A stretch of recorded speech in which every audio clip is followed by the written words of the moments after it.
ಅಮೇರಿಕಾನ ಕಂಡುಹಿಡಿದದ್ದು ಯಾರು ಅಂದರೆ ನಮಗೆ ಸಡನ್ನಾಗಿ ನೆನಪಾಗೋ ವ್ಯಕ್ತಿ ಕ್ರಿಸ್ಟೋಫರ್ ಕೊಲಂಬಸ್.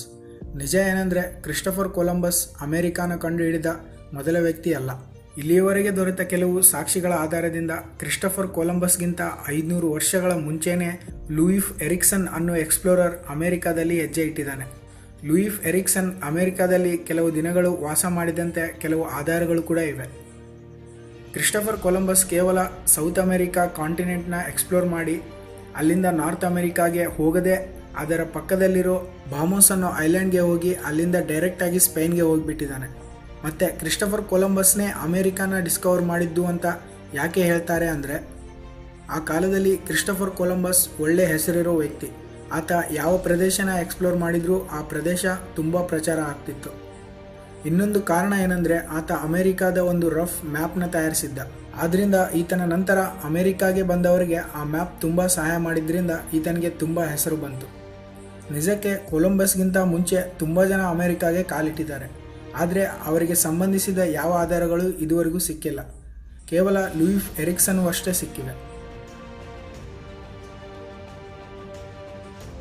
ಗ್ರಾವಿಟಿ ಬಗ್ಗೆ ಎಷ್ಟೋ ವಿಷಯಗಳನ್ನು ಕಂಡುಹಿಡಿದ ಮಹಾನ್ ವಿಜ್ಞಾನಿ ಐಸಾಕ್ ನ್ಯೂಟನ್.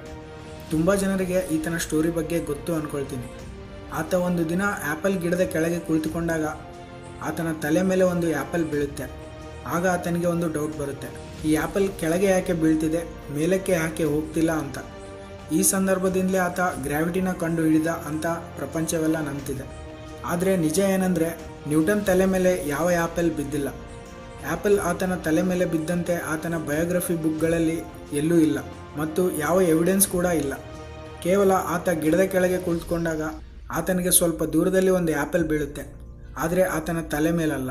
ಆದರೆ ಸ್ಕೂಲ್ ಬುಕ್ಗಳಲ್ಲಿ ನ್ಯೂಟನ್ ಬಗೆಯ ವಿಡಿಯೋಗಳಲ್ಲಿ ಆ್ಯಪಲ್ ನ್ಯೂಟನ್ ತಲೆ ಮೇಲೆ ಬಿದ್ದಂತೆ ತೋರಿಸ್ತಾರೆ. ಇದು ಕೇವಲ ಓದುವವರಿಗೆ ನೋಡುವವರಿಗೆ ಆ ಟಾಪಿಕ್ ಬಗ್ಗೆ ಇಂಟ್ರೆಸ್ಟ್ ತರಿಸೋಕೆ ಮಾತ್ರ ಆ ಸುಳ್ಳನ್ನು ಬಳಸ್ಕೊಳ್ಳಲಾಗುತ್ತೆ.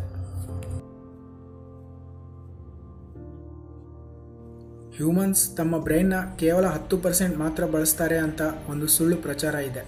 ಅದೇ ರೀತಿ ಐನ್ಸ್ಟೀನ್, ಸ್ಟೀಫನ್ ಹಾಕಿಂಗ್ಸನ್, ಸ್ವಾಮಿ ವಿವೇಕಾನಂದರಂತಹ ಮಹಾನ್ ವ್ಯಕ್ತಿಗಳು 10%ಗಿಂತ ಜಾಸ್ತಿ ಬ್ರೈನ್ನ ಬಳಸಿದ್ದಾರೆ ಅಂತ. ಒಂದು ವೇಳೆ ನಾವೇನಾದರೂ 100% ಬ್ರೈನ್ನ ಉಪಯೋಗಿಸಿದರೆ ಅದ್ಭುತಗಳು ಸೃಷ್ಟಿಸಬಹುದಂತೆ. ಗಾಳಿಯಲ್ಲಿ ಹಾರುವುದು, ವಸ್ತುಗಳನ್ನು ಕಣ್ಣಿನಿಂದಲೇ ಕಂಟ್ರೋಲ್ ಮಾಡುವುದು, ಈ ಥರ. ಆದರೆ ನಿಜ ಏನಂದರೆ ಪ್ರತಿಯೊಬ್ಬ ಮನುಷ್ಯನು ತನ್ನ ಬ್ರೈನ್ನ 100% ಬಳಸ್ತಾನೆ.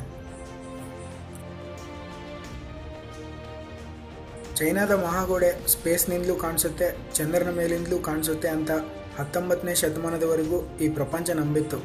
ಆದರೆ great wall of China ಸ್ಪೇಸ್ನಿಂದ ಕಾಣಿಸೋಲ್ಲ.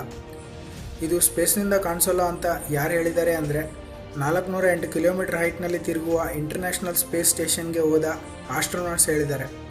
Low earth ಆರ್ಬಿಟ್ನಿಂದ ಮನುಷ್ಯರು ಕಣ್ಣಿನಿಂದ ಭೂಮಿ ಮೇಲಿರೋದನ್ನು ನೋಡಬೇಕಂದ್ರೆ ಅದರ ಉದ್ದ ಮತ್ತು ಅಗಲ 128 ಮೀಟರ್ಸ್ಗಿಂತ ಜಾಸ್ತಿ ಇರಬೇಕು. ಆದರೆ ಗ್ರೇಟ್ ವಾಲ್ ಆಫ್ ಚೈನಾದ ಲೆಂತ್ 21,000 ಕಿಲೋಮೀಟರ್ಸ್ ಇದ್ರೂ ಎಲ್ಲೂ ಇದರ ಅಗಲ 10 ಮೀಟರ್ಸ್ಗಿಂತ ಜಾಸ್ತಿ ಇಲ್ಲ. ಆದ್ದರಿಂದ ಗ್ರೇಟ್ ವಾಲ್ ಆಫ್ ಚೈನಾ ಸ್ಪೇಸ್ನಿಂದ ಕಾಣಿಸಲ್ಲ.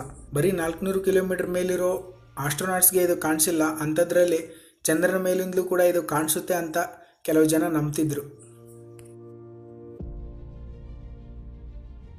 ಇಂಡಿಯಾದ ನ್ಯಾಷನಲ್ ಗೇಮ್ ಯಾವುದು ಅಂದರೆ ಎಲ್ಲರಿಗೂ ನೆನಪಾಗೋದು ಹಾಕಿ ಅಂತ. ನಮ್ಮ ಟೆಕ್ಸ್ಟ್ ಬುಕ್ಗಳಲ್ಲಿ, ಜನರಲ್ ನಾಲೆಜ್ ಬುಕ್ಗಳಲ್ಲಿ, ಯಾವ ಬುಕ್ಗಳಲ್ಲಾಗಲಿ ಇಂಡಿಯನ್ ನ್ಯಾಷನಲ್ ಗೇಮ್ ಹಾಕಿ ಅಂತ ಇರುತ್ತೆ. ನಿಜ ಏನಂದರೆ ಇಂಡಿಯಾಗೆ ಯಾವ ನ್ಯಾಷನಲ್ ಗೇಮ್ನೂ ಇಲ್ಲ. ಈ ವಿಷಯ ನಾನು ಹೇಳ್ತಿರೋದಲ್ಲ. 2012ರಲ್ಲಿ ministry of youth affairs and sports ಅನ್ನೋ ಗೌರ್ಮೆಂಟ್ ಡಿಪಾರ್ಟ್ಮೆಂಟ್ ಹೇಳಿದೆ. ಹಾಕಿ ನ್ಯಾಷನಲ್ ಗೇಮ್ ಅಂತ ಗೌರ್ಮೆಂಟ್ನಿಂದ ಯಾವ ಆರ್ಡರ್ಸೂ ಇಲ್ಲ, ಯಾವ ನೋಟಿಫಿಕೇಷನ್ಸ್ ಕೂಡ ಇಲ್ಲ. ಹಾಕಿ ಆಟದಲ್ಲಿ ಇಂಡಿಯಾಗೆ 8 gold medals, 1 silver, 2 bronze medals ಬಂದಿವೆ. ಹಾಕಿಗೆ ಇಂಡಿಯಾ ಜಾಸ್ತಿ ಪ್ರಯಾರಿಟಿ ಕೊಡುತ್ತೆ. ಆದರೆ ಇಂಡಿಯಾದ ನ್ಯಾಷನಲ್ ಸ್ಪೋರ್ಟ್ಸ್ ಹಾಕಿ ಅಲ್ಲ ಅಂತ ministry of youth affairs and sports department ಹೇಳ್ತಿದೆ.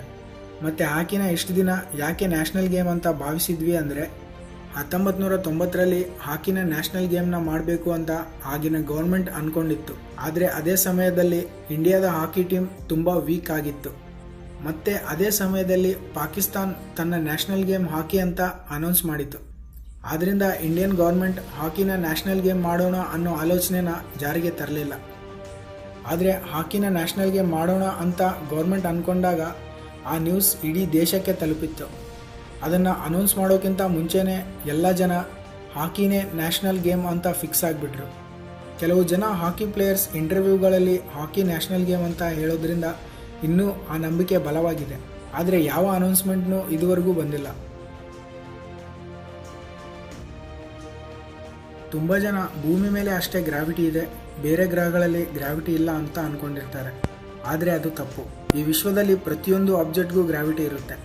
ಯಾವ ಆಬ್ಜೆಕ್ಟ್ಗೆ ಜಾಸ್ತಿ ಮಾಸ್ ಇರುತ್ತೋ ಆ ಆಬ್ಜೆಕ್ಟ್ಗೆ ಜಾಸ್ತಿ ಗ್ರಾವಿಟಿ ಇರುತ್ತೆ. ಕಡಿಮೆ ಮಾಸ್ ಯಾವ ಆಬ್ಜೆಕ್ಟ್ಗೆ ಇರುತ್ತೋ ಅದಕ್ಕೆ ಕಡಿಮೆ ಗ್ರಾವಿಟಿ ಇರುತ್ತೆ. ಈ ರೀತಿ ಗ್ರಾವಿಟಿ ಇರೋದ್ರಿಂದಲೇ ಭೂಮಿ ಸೂರ್ಯನ, ಚಂದ್ರ ಭೂಮಿನ ಸುತ್ತೋಕಾಗ್ತಿರೋದು. ಬಾವಲಿಗಳಿಗೆ ಕಣ್ಣು ಕಾಣಿಸಲ್ಲ ಅಂತ, ಅವು ಶಬ್ದಗಳ ಆಧಾರದಿಂದ ಚಲಿಸ್ತವೆ ಅಂತ ತುಂಬ ಜನರ ನಂಬಿಕೆ. ಇವು ಶಬ್ದಗಳ ಆಧಾರದಿಂದ ಪ್ರಯಾಣಿಸ್ತವೆ ಅನ್ನೋದು ನಿಜ. ಆದರೆ ಅವುಗಳ ಕಣ್ಣುಗಳು ಕಾಣಿಸಲ್ಲ ಅನ್ನೋದು ಅಸತ್ಯ. ಅವುಗಳಿಗೆ ಮನುಷ್ಯರಿಗಿಂತ ಚೆನ್ನಾಗಿ ಕಣ್ಣು ಕಾಣಿಸ್ತವೆ. ಆದರೆ ಕೆಲವು ಜಾತಿ ಬಾವಲಿಗಳು ಕಲರ್ನಲ್ಲಿ ನೋಡಬಲ್ಲವು, ಇನ್ನು ಕೆಲವು ಬಾವಲಿಗಳು ಬ್ಲ್ಯಾಕ್ ಆ್ಯಂಡ್ ವೈಟ್ನಲ್ಲಿ ನೋಡ್ತವೆ. ಚಂದ್ರಗ್ರಹಣ ಪ್ರೆಗ್ನೆಂಟ್ನಿಂದ ಇರೋ ಸ್ತ್ರೀಯರಿಗೆ ತುಂಬ ಅಪಾಯ. ಚಂದ್ರಗ್ರಹಣದಂದು ಇವರು ಏನೂ ತಿನ್ನಬಾರ್ದು, ಕುಡಿಬಾರ್ದು, ಹೊರಗೆ ಹೋಗಬಾರ್ದು, ನಿದ್ದೆ ಮಾಡಬಾರ್ದು, ಇಂತಹ ವಿಷಯಗಳನ್ನು ತುಂಬ ಜನ ನಂಬ್ತಾರೆ. ಆದರೆ ಚಂದ್ರಗ್ರಹಣದಿಂದ ಗರ್ಭಿಣಿ ಸ್ತ್ರೀಯರಿಗೆ ಅಪಾಯ ಇದೆ ಅಂತ ಚಿಕ್ಕ ಸೈಂಟಿಫಿಕ್ ಪ್ರೂವ್ ಕೂಡ ಇಲ್ಲ. ಅದು ಕೇವಲ ಮೂಢನಂಬಿಕೆ ಮಾತ್ರ. ಈಗ ನೀವು ನೋಡ್ತಿರೋ ಈ ಫೋಟೋ ಕೆಲವು ವರ್ಷಗಳ ಹಿಂದೆ ತುಂಬ ಪಾಪ್ಯುಲರ್ ಆಗಿತ್ತು. ಈ ಫೋಟೋನ ನೋಡಿ ತುಂಬ ಜನ ಗಾಂಧೀಜಿಯವರು ಹುಡುಗಿಯರ ಜೊತೆ ಎಂಜಾಯ್ ಮಾಡ್ತಿದ್ರು ಅಂತ ಅಂದ್ಕೊಳ್ತಾರೆ. ಆದರೆ ನಿಜ ಏನಂದರೆ ಈ ಫೋಟೋದಲ್ಲಿ ಇರೋದು ಗಾಂಧೀಜಿಯವರಲ್ಲ. ಆತ ಒಬ್ಬ ಆಸ್ಟ್ರೇಲಿಯನ್ ಆ್ಯಕ್ಟರ್. ಆತ ಸಿಡ್ನಿಯಲ್ಲಿ ನಡೆದ ಒಂದು ಈವೆಂಟ್ನಲ್ಲಿ ಈ ರೀತಿ ಡ್ರೆಸ್ ಮಾಡಿಕೊಂಡಿದ್ದ. ಇದೇ ಥರ ಗಾಂಧೀಜಿಯವರು ಪಬ್ಲಿಕ್ನಲ್ಲಿ ಡ್ಯಾನ್ಸ್ ಮಾಡಿದ ಥರ ತುಂಬ ಫೋಟೋಗಳು ಇವೆ. ಆದರೆ ಅವು 9 Hours to Rama ಅನ್ನೋ ಮೂವಿಯಲ್ಲಿನವು. ಸಿಡಿಲುಗಳು ಒಂದು ಸಲ ಬಿದ್ದ ಜಾಗದಲ್ಲಿ ಮತ್ತೆ ಬೀಳಲ್ಲ ಅಂತ ತುಂಬ ಜನ ನಂಬ್ತಾರೆ. ಆದರೆ ಅದು ನಿಜ ಅಲ್ಲ. ಸಿಡಿಲುಗಳು ಬಿದ್ದ ಜಾಗದಲ್ಲೇ ಎಷ್ಟು ಸಲನಾದರೂ ಬೀಳ್ಬೋದು. ಜಾಸ್ತಿ % ಸಿಡಿಲುಗಳು ದೊಡ್ಡ ಬೆಟ್ಟಗಳು, ದಿಬ್ಬಗಳ ಮೇಲೆ, ಮರಗಳ ಮೇಲೆ ಬೀಳ್ತವೆ. US ಎಂಪೈರ್ ಸ್ಟೇಟ್ ಬಿಲ್ಡಿಂಗ್ ಮೇಲೆ ಒಂದು ವರ್ಷಕ್ಕೆ 100ಕ್ಕಿಂತ ಜಾಸ್ತಿ ಸಿಡಿಲುಗಳು ಬೀಳ್ತವೆ. ತುಂಬ ಜನ ಸಿಡಿಲು ಬೀಳುವಾಗ ಸಿಡಿಲು ಬಿದ್ದು ಹೋದ ಜಾಗಕ್ಕೆ ಹೋದರೆ ಸೇಫ್ ಆಗ್ಬೋದು ಅಂತ ಹೇಳ್ತಾರೆ. ಯಾಕಂದರೆ ಸಿಡಿಲು ಬಿದ್ದ ಜಾಗದಲ್ಲಿ ಮತ್ತೆ ಸಿಡಿಲು ಬೀಳಲ್ಲ ಅಂತ ಅವರ ನಂಬಿಕೆ. ಆದರೆ ಸಿಡಿಲು ಬಿದ್ದ ಜಾಗದಲ್ಲೇ ಮತ್ತೆ ಸಿಡಿಲು ಬೀಳೋ ಚಾನ್ಸ್ ಜಾಸ್ತಿ ಇದೆ.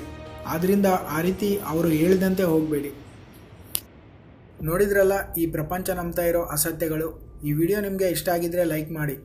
ಇನ್ನೂ ಈ ಚಾನಲ್ನ ಸಬ್ಸ್ಕ್ರೈಬ್ ಮಾಡದೆ ವಿಡಿಯೋ ನೋಡ್ತಾ ಇರೋರು ಈಗಲೇ ಸಬ್ಸ್ಕ್ರೈಬ್ ಮಾಡಿ, ಪಕ್ಕದಲ್ಲಿರೋ ಬೆಲ್ ಐಕಾನ ಕೂಡ ಕ್ಲಿಕ್ ಮಾಡಿ. Thanks for watching.